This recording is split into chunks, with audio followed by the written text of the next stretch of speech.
The Collector. Neither Hans Habermann nor Alex Steiner was sent to fight. Alex was sent to Austria to an army hospital outside Vienna.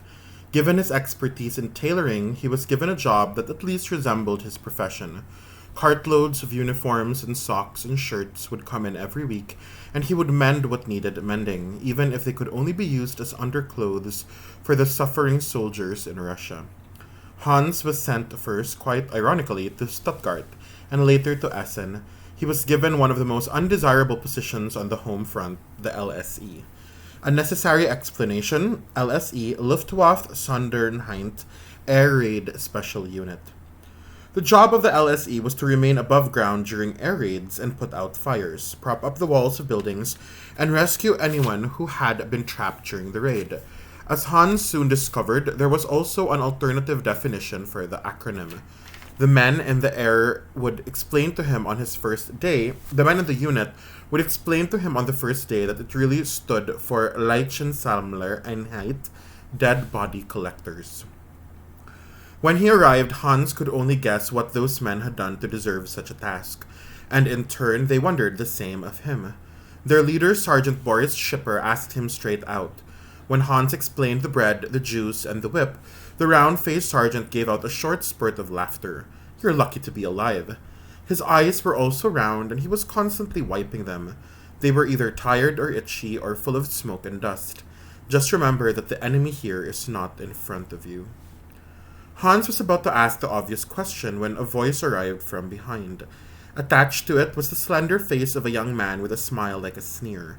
Reinhold Zucker. "With us," he said. "The enemy isn't over the hill or in any specific direction. It's all around." He returned his focus to the letter he was writing. "You'll see." In the messy space of a few months, Reinhold Zucker would be dead. He would be killed by Hans Habermann's seat. As the war flew into Germany with more intensity, Hans would learn that every one of his shifts started in the same fashion. The men would gather at the truck to be briefed on what had been hit during their break, what was most likely to be hit next, and who was working with whom. Even when no raids were in operation, there would still be a great deal of work to be done. They would drive through broken towns, cleaning up. In the truck, there were 12 slouched men, all rising and falling with the various inconsistencies in the road. From the beginning, it was clear that they all owned a seat. Reinhold Zuckers was in the middle of the left row. Hans Habermann was at the very back, where the daylight stretched itself out. He learned quickly to be on the lookout for any rubbish that might be thrown from anywhere in the truck's interior. Hans received a special respect for cigarette butts still burning as they whistled by. A complete letter home. To my dear Rosa and Liesel, everything is fine here. I hope you are both well. With love, Papa. In late November, he had his first smoky taste of an actual raid. The truck was mobbed by rubble, and there was much running around and shouting.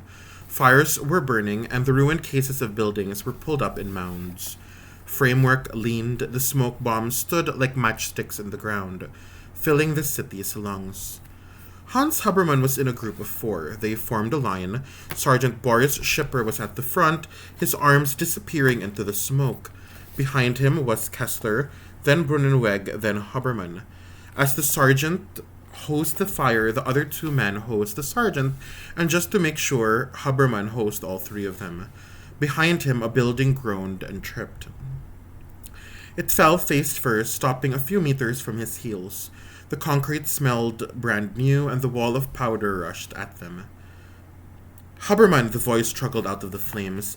It was followed immediately by 3 men. Their throats were filled with particles of ash. Even when they made it around the corner away from the center of the wreckage, the haze of the collapsed buildings attempted to follow. It was white and warm, and it crept behind them. Slumped in temporary safety, there was much coughing and swearing. The sergeant repeated his earlier sentiments. "Habermann!" He scraped at his lips to loosen them. "What was that?" "It just collapsed right behind us." "That much I know already. The question is, how big was it?" "It must have been 10 stories high." "No, sir, just 2, I think." A coughing fit. Now he yanked at the pace of sweat and powder in his eye sockets. Not much you could do about that. One of the other men wiped his face and said, "Just once, I want to be there when they hit the pub. I'm dying for a beer." Each man leaned back. They could all taste it, putting out the fires in their throats and softening the smoke. It was a nice dream and an impossible one. They were all aware that any beer that flowed in these streets would not be beer at all, but a kind of milkshake or porridge.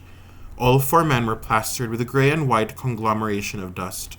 When they stood up, fully to resume work, only small cracks of their uniform could be seen. The sergeant walked to Brunenweg. He brushed heavily at his chest, several smacks. "That's better. You had some dust on there, my friend." As Brunenweg laughed, the sergeant turned to his newest recruit. "You first this time, Huberman." They put the fire out for several hours, and they found anything they could to convince a building to remain standing. In some cases where the sides were damaged, the remaining edges poked out like elbows. This was Hans Huberman's strong point. He almost came to enjoy finding a smoldering rafter or disheveled slab of concrete to prop those elbows up to give them something to rest on. His hands were packed tightly with splinters, and his teeth were caked with the residue from the fallout. Both lips were set with moist dust that had hardened, and there wasn't a pocket, a thread, or a hidden crease in his uniform that wasn't covered in a film left by the loaded air. The worst part of the job was the people. Once in a while there was a person roaming doggedly through the fog, mostly single-worded. They always shouted a name. Sometimes it was Wolfgang. "Have you seen my Wolfgang?" Their handprints would remain on his jacket. "Stephanie, Hansi, Gustel, Gustels the boy." As the density subsided, the roll call of names limped through the ruptured streets, sometimes ending with an ash-filled embrace or a knelt-down howl of grief. They accumulated hour by hour like sweet and sour dreams waiting to happen. The dangers merged into one, powder and smoke and the gusty flames, the damaged people. Like the rest of the men in the unit, Hans would need to perfect the art of forgetting. "How are you, Huberman?" the sergeant asked at one point. The fire was at his shoulder. Hans nodded uneasily at the pair of them. Midway through the shift, there was an old man who staggered defenselessly through the streets. As Hans finished stabilizing a building, he turned to find him at his back, waiting calmly for his turn. A blood stain was signed across his face. It trailed off down his throat and neck.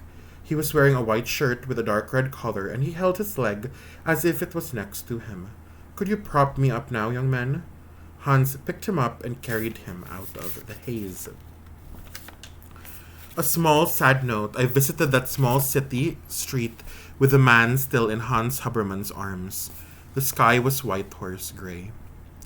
It wasn't until he placed him down on a patch of concrete-coated grass that Hans noticed. "What is it?" one of the other men asked. Hans could only point. "Oh." A hand pulled him away. "Get used to it, Huberman." Kaloy ni Hans eh. Hans Mangud, he's very compassionate. He has such a big heart, and well, I'm happy that they didn't send him to war. They didn't send him, to kill other people, but they're sending him to pick up dead bodies, to clean up dead bodies, and to see people losing their loved ones. And Hans's heart is it's so big for that, and it would be so crushed because of that. For the rest of the shift, he threw himself into duty. He tried to ignore the distant echoes of calling people. After perhaps 2 hours, he rushed from a building with a sergeant and 2 other men. He didn't watch the ground and tripped. Only when he returned to his haunches and saw the others looking in distress at the obstacle did he realize. The corpse was face down. It lay in a blanket of powder and dust, and it was holding its ears. It was a boy, perhaps 11 or 12 years old.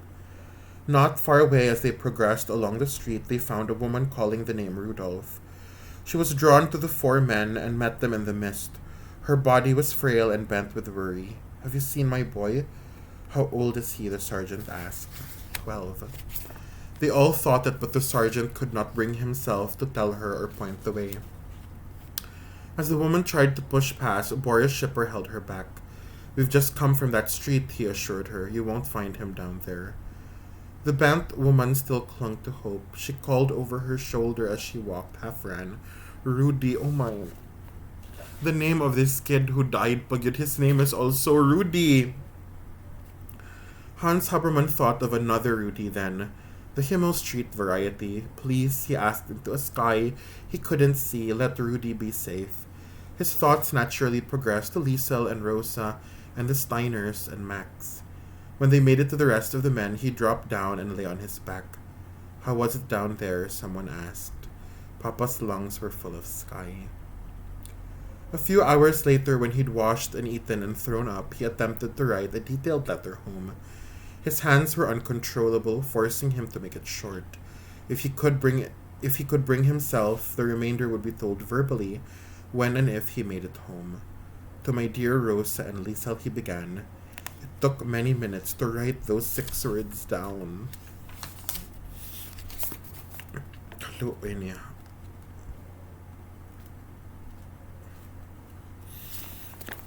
The Bread Eaters.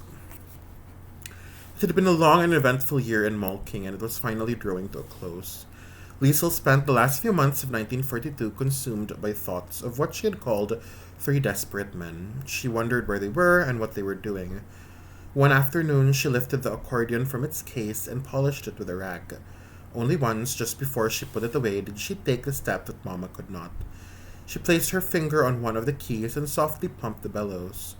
Rosa had been right. It only made the room feel emptier. Whenever she met Rudy, she asked if there had been any word from his father. Sometimes he described to her in detail one of Alex Steiner's letters. By comparison, the one letter her own papa had sent was somewhat of a disappointment. Max, of course, was entirely up to her imagination. It was with great optimism that she envisioned him walking alone on a deserted road. Once in a while, she imagined him falling into a doorway of safety somewhere, his identity card enough to fool the right person. The 3 men would turn up everywhere. She saw her papa in the window at school. Max often sat with her by the fire. Alex Steiner arrived when she was with Rudy, staring back at them after they'd slammed the bikes down on Munich Street and looked into the shop. Look at those suits, Rudy would say to her, his head and hands against the glass, all going to waste. Strangely, one of Liesel's favorite distractions was Frau Holtzapfel. The reading sessions included Wednesday now as well, and they'd finished the water-abridged version of The Whistler and were on to The Dream Carrier. The old woman sometimes made tea or gave Liesel some soup that was infinitely better than Mama's, less watery. Between October and December, there had been one more parade of Jews, with one to follow. As on the previous occasion, Liesel had rushed to Munich Street, this time to see if Max Vandenberg was among them. She was torn between the obvious urge to see him, to know that he was still alive, and an absence that could mean any number of things, one of which being freedom. In mid-December, a small collection of Jews and other miscreants was brought down Munich Street again to Dachau, parade number 3. Rudy walked purposefully down Himmel Street and returned from number 35 with a small bag and 2 bites. You game, Sommensch? The contents of Rudy's bag, 6 stale pieces of bread broken into quarters. I think you... They want to give bread to the Jews!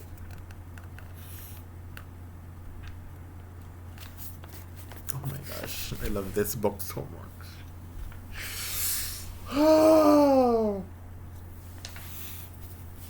There was gonna be another parade of Jews, no? And then Rudy got bread and was like, come on, let's go. Let's feed them. Because it's what Hans did. They pedaled ahead of the parade towards the cow and stopped at an empty piece of road. Rudy passed Liesel the bag. Take a handful. I'm not sure this is a good idea. He slapped some bread onto her palm. Your papa did. Oh my gosh. How could she argue it was worth a whipping? If we're fast, we won't get caught. He started distributing the bread. So move it, Sommensch. Liesel couldn't help herself. There was the trace of a grin on her face as she and Rudy Steiner, her best friend, handed out the pieces of bread on the road. When they were finished, they took their bikes and hid among the Christmas trees. The road was cold and straight. It wasn't long till the soldiers came with the Jews. In the tree shadows, Liesel watched the boy, how things had changed. From fruit stealer to bread giver, his blonde hair, although darkening, was like a candle. She heard his stomach growl, and he was giving people bread.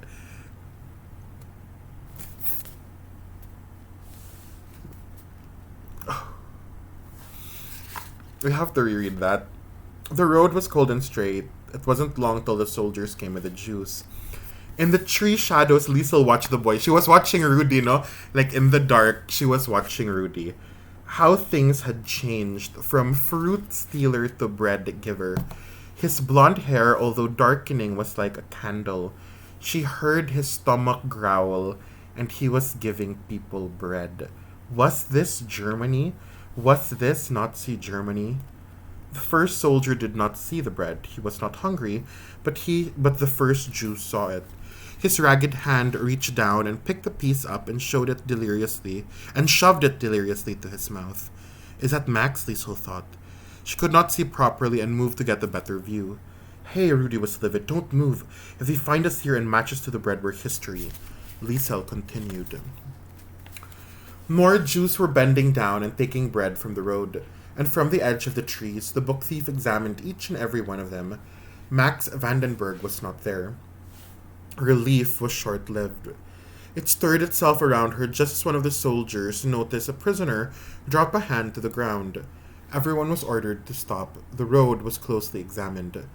The prisoners chewed as fast and silently as they could. Collectively, they gulped. The soldier picked up a few pieces and studied each side of the road. The prisoners also looked. And there, one of the soldiers was striding over to the girl by the closest trees.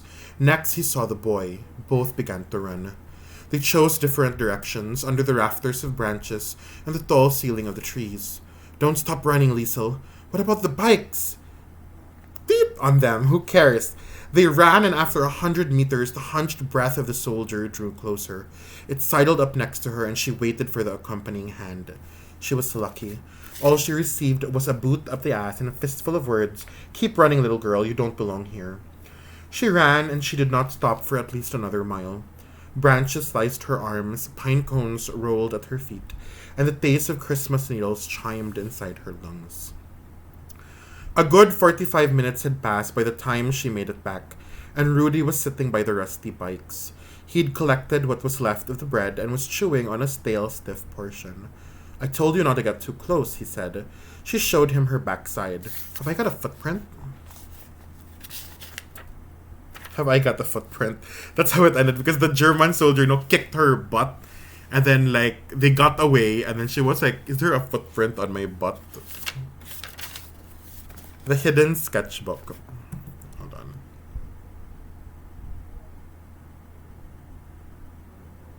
Okay. The hidden sketchbook. A few days before Christmas, there was another raid, although nothing dropped on the town of Mulking. According to the radio news, most of the bombs fell in open country. What was most important was the reaction in the fiddler's shelter. Once the last few patrons had arrived, everyone settled down solemnly and waited. They looked at her expectantly. Papa's voice arrived loud in her ears, and if there are more raids, keep reading in the shelter. Liesel waited. She needed to be sure they wanted it. Rudy spoke for everyone. Read, Sormensch. She opened the book, and again the words found their way upon all those present in the shelter. At home, once the sirens had given permission for everyone to return above ground, Liesel sat in the kitchen with her mama. A preoccupation was at the forefront of Rosa Huberman's expression, and it was not long until she picked up a knife and left the room. Come with me. She walked to the living room and took the sheet from the edge of her mattress. In the side, there was a sewn-up slit. If you didn't know beforehand that it was there was almost no chance of finding it. Rosa cut it carefully open and inserted her hand. Reaching in the length of her entire arm, when it came back out, she was holding Max Vandenberg's sketchbook. He said to give this to you when you were ready, she said. I was thinking your birthday, then I brought it back to Christmas. Rosa Huberman stood, and there was a strange look on her face. It was not made up of pride. Perhaps it was the thickness, the heaviness of recollection. She said, I think you've always been ready, Liesel. From the moment you arrived here, clinging to that gate, You were meant to have this. Max left her a book. Rosa gave her the book. The cover looked like this. The word Shaker, a small collection of thoughts for Liesel Meminger. Liesel held it with soft hands. She stared. Thanks, Mama. She embraced her. There was also a great longing to tell Rosa Huberman that she loved her. It's a shame she didn't say it. She wanted to read the book in the basement for old time's sake, but Mama convinced her otherwise. There's a reason Max got sick down there, she said, and I can tell you one thing, girl. I'm not letting you get sick. She read in the kitchen, red and yellow gaps in the stove. The word Shaker. She made her way through the countless sketches and stories and the pictures with captions. Things like Rudy on a dais with 3 gold medals slung around his neck. Hair the color of lemons was written beneath it. The snowman made an appearance, as did a list of the 13 presents, not to mention the records of countless nights in the basement or by the fire. Of course, there were many thoughts, sketches, and dreams relating to Stuttgart and Germany and the Fuhrer. Recollections of Max's family were also there. In the end, he could not resist including them. He had to. Then came page 117. That was where the word Shaker itself made its appearance. It was a fable or a fairy tale. Liesel was not sure which. Even days later, when she looked up both terms in the Duden dictionary, she couldn't distinguish between the two. On the previous page, there was a small note. Page 116. Liesel, I almost scribbled this story out. I thought you might be too old for such a tale, but maybe no one is. I thought of you and your books and words, and this strange story came into my head. I hope you can find some good in it. She turned the page. You know what's so nice? Max, as a Jew, he had nothing. He had nothing to give to her as a gift good. Really nothing. But he had words and he had stories, and that's what he did. No, that's how he showed appreciation to Liesel. And it's so precious. It's paper painted over with white paint, and he just wrote and drew on it, but it's so wonderful. It's so good. And then we have, in the next few pages, we have Max's story, the word Shaker. The font's so tiny in this thing, but there are pictures said. So let's read Max's story. There was once a strange small man. He decided 3 important details about his life. 1, he would part his hair from the opposite side to everyone else. 2, he would make himself a small, strange mustache. 3, he would one day rule the world. The young man wandered around for quite some time, thinking, planning, and figuring out exactly how to make the world his. Then one day, out of nowhere, it struck him. The perfect plan. He'd seen a mother walking with her child. At one point, she admonished the small boy until finally he began to cry. Within a few minutes, she spoke very softly to him, after which he was soothed and even smiled. The young man rushed to the woman and embraced her. Words, he grinned. What? But there was no reply. He was already gone. Yes, the Fuhrer decided that he would rule the world with words.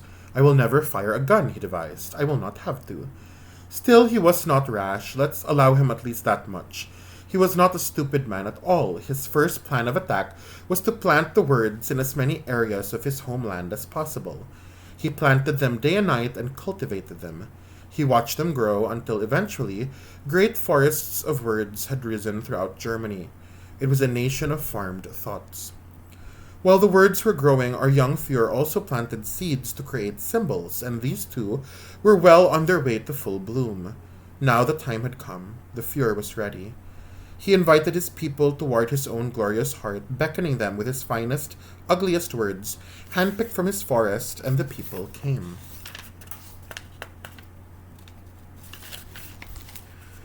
They were all placed on a conveyor belt and run through a rampant machine that gave them a lifetime in 10 minutes. Words were fed into them, time disappeared, and they now knew everything they needed to know. They were hypnotized. Next, they were fitted with their symbols, and everyone was happy. Soon the demand for the lovely, ugly words and symbols increased to such a point that as the forests grew, many people were needed to maintain them. Some were employed to climb the trees and throw the words down to those below.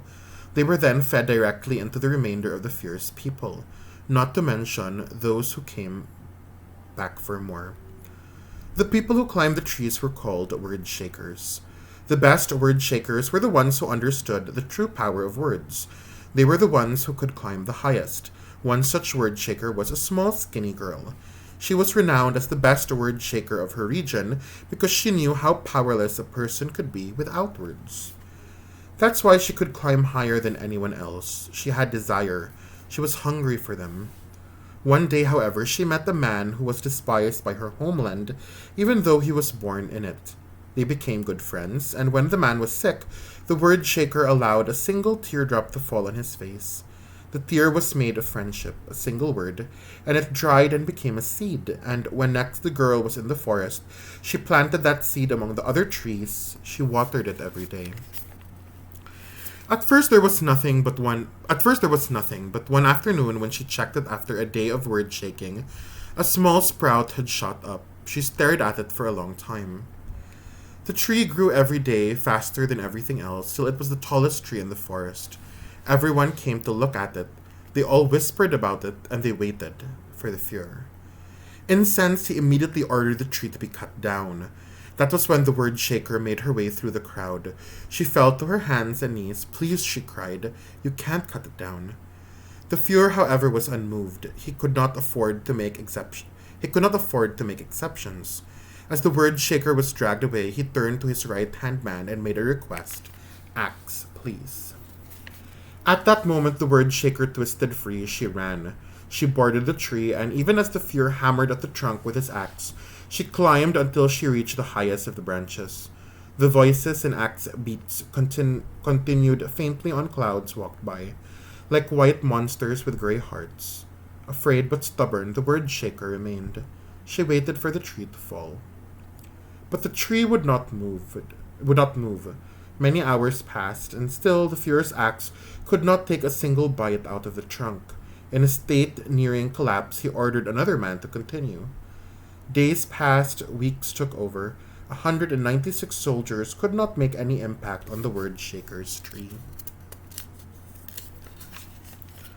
But how does she eat? The people asked. How does she sleep? What they didn't know was that other word shakers threw supplies across, and the girl climbed down to the lower branches to collect them. It snowed, it rained, seasons came and went. The word shaker remained. When the last axeman gave up, he called up to her, "Word shaker, you can come down now. There is no one who can defeat this tree." The word shaker, who could only just make out the man's sentences, replied with a whisper. She handed it down through the branches. "No, thank you," she said, for she knew that it was only herself who was holding the tree upright. No one knew how long it had taken, but one afternoon, a new axeman walked into town. His bag looked too heavy for him. His eyes dragged, his feet dragged with exhaustion. "The tree?" he asked the people. "Where is the tree?" An audience followed him, and when he arrived, clouds had covered the highest regions of the branches. The word shaker could hear the people calling out that the new axeman had come to put an end to her vigil. "She will not come down," the people said, "for anyone." They did not know who the axeman was, and they did not know that he was undeterred. He opened his bag and pulled out something much smaller than an axe. The people laughed. They said, "You can't chop a tree down with an old hammer." The young man did not listen to them. He only looked through his bag for some nails. He placed 3 of them in his mouth and attempted to hammer a 4th one into the tree. The first branches were now extremely high, and he estimated that he needed 4 nails to use as footholds to reach them. "Look at this idiot," roared one of the watching men. "No one else could chop it down with an axe, and this fool thinks he can do it with—" The man fell silent. The first nail entered the tree and was held steady after 5 blows. Then the second went in, and the young man started to climb. By the 4th nail, he was up in the arms and continued on his way. He was tempted to call out as he did so, but he decided against it. The climb seemed to last for miles. It took many hours for him to reach the final branches, and when he did, he found the word shaker asleep in her blankets in the clouds. He watched her for many minutes. The warmth of the sun heated the cloudy rooftop.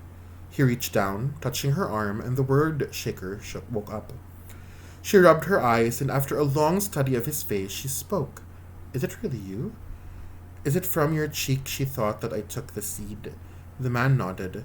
His heart wobbled, and he held tighter to the branches. It is. Together they stayed in the summit of the tree. They waited for the clouds to disappear, and when they did, they could see the rest of the forest. It wouldn't stop growing, she explained. But neither would this. The young man looked at the branch that held his hand. He had a point. When they had looked and talked enough, they made their way back down. They left the blankets and remaining food behind. The people could not believe what they were seeing, and the moment the word shaker and the young man set foot in the world, the tree finally began to show the axe marks. Bruises appeared, slits were made in the trunk, and the earth began to shiver. It's going to fall, a young woman screamed. The tree is going to fall. She was right. The word shaker's tree, in all its miles and miles of height, slowly began to tip. It moaned as it was sucked to the ground. The world shook, and when everything finally settled, the tree was laid out among the rest of the forest. It could never destroy all of it, but if nothing else, a different colored path was carved through it. The word shaker and the young man climbed up to the horizontal trunk. They navigated the branches and began to walk. When they looked back, they noticed that the majority of onlookers had started to return to their own places, out there, in the forest. But as they walked on, they stopped several times to listen. They thought they could hear voices and words behind them on the word shaker's tree. For a long time, Liesel sat at the kitchen table and wondered where Max Vandenberg was in all that forest out there. The light lay down around her. She fell asleep. Mama made her go to bed, and she did so, with Max's sketchbook against her chest. It was hours later when she woke up that the answer to her question came. Of course, she whispered. Of course I know where he is. And she went back to sleep. She dreamed of the tree. It feels like The Little Prince, no? The story that Max wrote. The drawings, the way it's written, it feels like The Little Prince. Which was one of our books in grade 7. And then the Anarchist Suit Collection, which will be its own part because it's my favorite chapter.